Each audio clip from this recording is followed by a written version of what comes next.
ಮನೆ ಅಂದಮೇಲೆ ಜಗಳ ಕಾಮನ್, ಮನಸ್ತಾಪ, ಕಿತ್ತಾಟ, ನೋವು ಇದ್ದೇ ಇರುತ್ತೆ. ಆದರೆ ಎಲ್ಲರ ಮನೆಗಳಲ್ಲೂ ಅಥವಾ ಎಲ್ಲರಿಗೂ ಇದು ಅನ್ವಯಿಸೋಲ್ಲ. ಯಾಕಂದ್ರೆ ಕೆಲವೊಂದು ಮನೆಗಳಲ್ಲಿ ನಗು, ಪ್ರೀತಿ, ನೆಮ್ಮದಿ ತುಂಬಿರುತ್ತೆ. ಹಬ್ಬ ಇದ್ರೆ ಇವ್ರ ಥರ ಇರಬೇಕಪ್ಪ ಅನ್ಸೋ ಥರ ಕೆಲವರ ಜೀವನ ಇರುತ್ತೆ.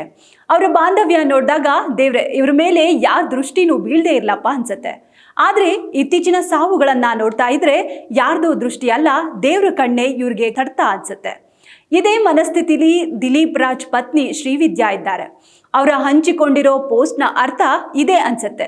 ಕನ್ನಡ ಚಿತ್ರರಂಗ ಈಗ ಮತ್ತೆ ಮತ್ತೆ ಅದೇ ನೋವನ್ನ ಅನುಭವಿಸ್ತಿದೆ. ಅದೇ ಇತ್ತೀಚಿನ ಕನ್ನಡ ಚಿತ್ರರಂಗದಲ್ಲಿನ ಸಾವುಗಳು. ಸಾವಿರಾರು ಜನರಿಗೆ ಸಹಾಯ ಮಾಡಿದ ಮನಸ್ಸು, ಕುಟುಂಬದ ಜೊತೆ ಎಷ್ಟು ಸಂತೋಷದಿಂದ ಬದುಕ್ತಿದ್ದ ವ್ಯಕ್ತಿ, ನಗುಮುಖದ ಒಡೆಯ, ಒಂದು ದಿನ ಅದೇ ನಗು ಹಠಾತ್ ನಿಂತು ಹೋಯ್ತು. ಅಪ್ಪು ಇಲ್ಲ ಅನ್ನೋ ಸುದ್ದಿ ಕೇಳಿ ಕರ್ನಾಟಕವೇ ಅತ್ತಿತ್ತು.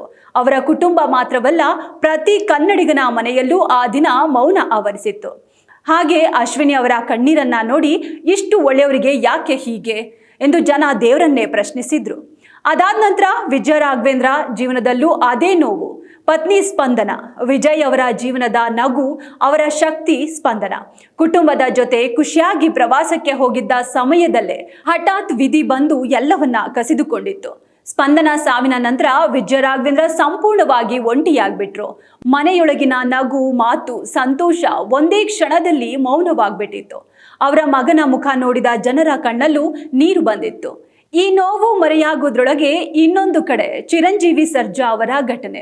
ಅದು ಮೇಘನಾ ರಾಜ್ ಜೊತೆ ಕನಸಿನ ಜೀವನ ಕಟ್ಟಿಕೊಂಡಿದ್ದ ಸಮಯ, ಮಗುವಿನ ಬರುವಿಗಾಗಿ ಕಾಯುತ್ತಿದ್ದ ಸಂತೋಷದ ದಿನಗಳು. ಆದರೆ ಒಂದು ಹೃದಯಾಘಾತ, ಒಂದು ಕ್ಷಣ ಮೇಘನಾ ಜೀವನವನ್ನೇ ಕತ್ತಲೆಯನ್ನಾಗಿ ಮಾಡಿಬಿಡ್ತು. ಗರ್ಭಿಣಿಯಾಗಿದ್ದ ಮೇಘನಾ ಪತಿಯ ಮೃತದೇಹದ ಮುಂದೆ ಕುಳಿತಿದ್ದ ಆ ದೃಶ್ಯವನ್ನ ಕನ್ನಡಿಗರು ಇಂದಿಗೂ ಮರ್ತಿಲ್ಲ. ಮಗ ಹುಟ್ಟಿದ ಮೇಲೂ ಅವನ ಮುಖದಲ್ಲಿ ಚಿರುವನ್ನೇ ಹುಡುಕ್ತಾ ಬದುಕ್ತಿದ್ದಾರೆ ಮೇಘನಾ. ಈಗ ದಿಲೀಪ್ ರಾಜ್ ಪತ್ನಿ ಶ್ರೀವಿದ್ಯಾ ಅವರ ಮಾತುಗಳು ಮತ್ತೆ ಜನರ ಹೃದಯ ಮುಟ್ಟಿವೆ.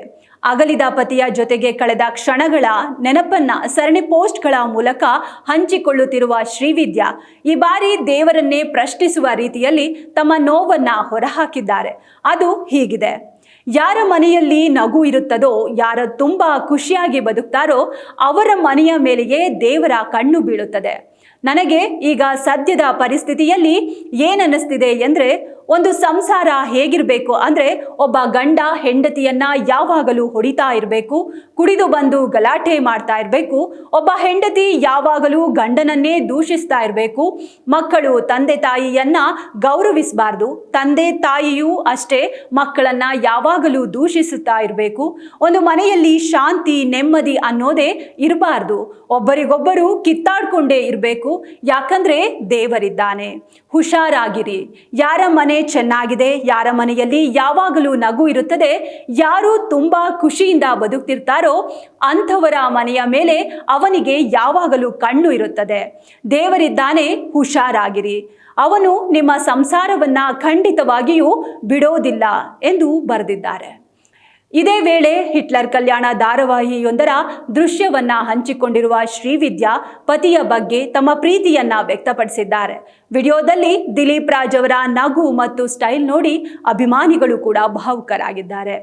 ಇಲ್ಲಿ ಅವರ ಈ ಮಾತು ಕೋಪವಲ್ಲ, ಒಬ್ಬ ಹೆಂಡತಿಯ ಅಸಹಾಯಕತೆ. 25 ವರ್ಷ ಜೊತೆಯಾಗಿ ಬದುಕಿದ್ದ ವ್ಯಕ್ತಿ ಒಂದು ದಿನ ಹಠಾತ್ ಇಲ್ಲವಾಗಿ ಬಿಟ್ರೆ ಆ ನೋವನ್ನ ಪದಗಳಲ್ಲಿ ಹೇಳೋದು ಸುಲಭವಲ್ಲ. ಆದ್ರಿಂದಲೇ ಅವರು ದೇವರನ್ನೇ ಪ್ರಶ್ನಿಸ್ತಿದ್ದಾರೆ, ಒಳ್ಳೆಯವರನ್ನೇ ಯಾಕೆ ಬೇಗ ಕರೆದುಕೊಳ್ತೀಯಾ ಅಂತ. ಆದರೆ ಈ ಎಲ್ಲ ಕಥೆಗಳು ಒಂದೇ ವಿಷಯ ಹೇಳುತ್ತವೆ: ಜೀವನ ಯಾವಾಗ ಬದಲಾಗುತ್ತದೆ ಅನ್ನೋದು ಯಾರಿಗೂ ಗೊತ್ತಿಲ್ಲ.